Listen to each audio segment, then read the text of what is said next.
வணக்கம். இரவு நேர பிரதான செய்திகளின் ஊடாக நர்மதா சிறையில் முதலில் தலைப்புச் செய்திகள். சாதாரண மற்றும் உயர்தர பரீட்சைக்கு தோற்றுவோருக்கான NIC விநியோகம் வெளியான அறிவிப்பு. விவசாயிகளுக்கு நற்செய்தி, அரசாங்கம் வெளியிட்டுள்ள அறிவிப்பு.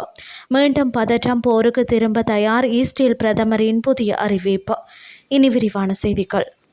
2026 ஆண்டுக்கான காப்போத்த சாதாரண தர மற்றும் உயர்தர பரீட்சைக்கு தோற்றும் மாணவர்களுக்கான தேசிய அடையாள அட்டைகளை வழங்கும் பணியை விரைவுபடுத்தி வருவதாக ஆட்பதிவு திணைக்களம் தெரிவித்துள்ளது.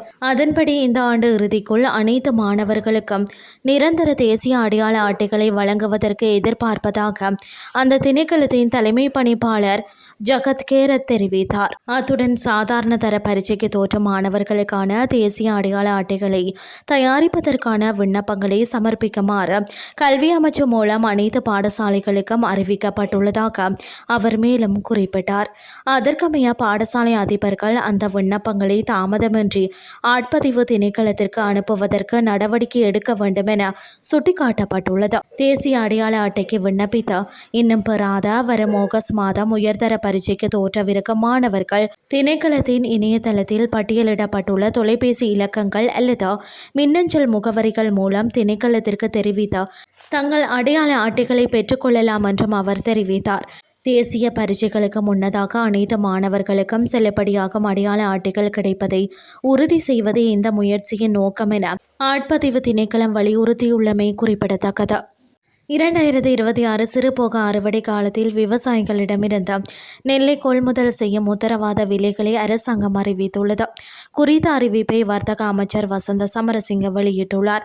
இந்த உத்தரவாத விலை திட்டத்தின் கீழ் அரசாங்கம் நாட்டு நெல்லை 1 கிலோகிராம் 120 ரூபாவிற்கும், சம்பா நெல்லை 1 கிலோகிராம் 130 ரூபாவிற்கும் மற்றும் கீரி சம்பா நெல்லை 1 கிலோகிராம் 140 ரூபாவிற்கும் கொள்முதல் செய்யும் என தெரிவிக்கப்படுகிறது.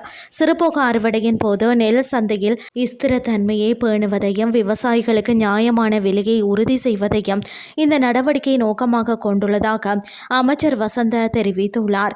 இதற்கிடையில் நுகர்வோருக்கு போதுமான அரிசி விநியோகத்தை உறுதி செய்வதற்கும் சந்தை தட்டுப்பாடுகளை தணிப்பதற்கும் தற்போதுள்ள அரிசி இருப்புகளை சந்தைக்கு விரைவாக விடுவிக்கும் ஒரு திட்டத்தையும் அரசாங்கம் தொடங்கியுள்ளதாக அமைச்சர் கூறியுள்ளார்.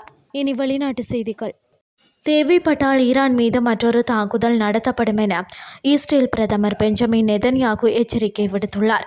இஸ்ரேலின் ஊடகம் ஒன்றுக்கு வழங்கிய செவ்வியிலேயே அவர் இதனை தெரிவித்துள்ளார்.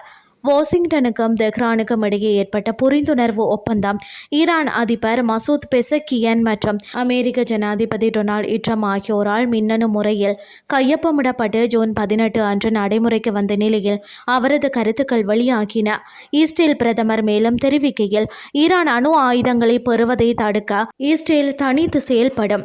ஈரானின் அணு குண்டுகளில் இருந்து நாங்கள் எங்களை காப்பாற்றிக் கொண்டோம்.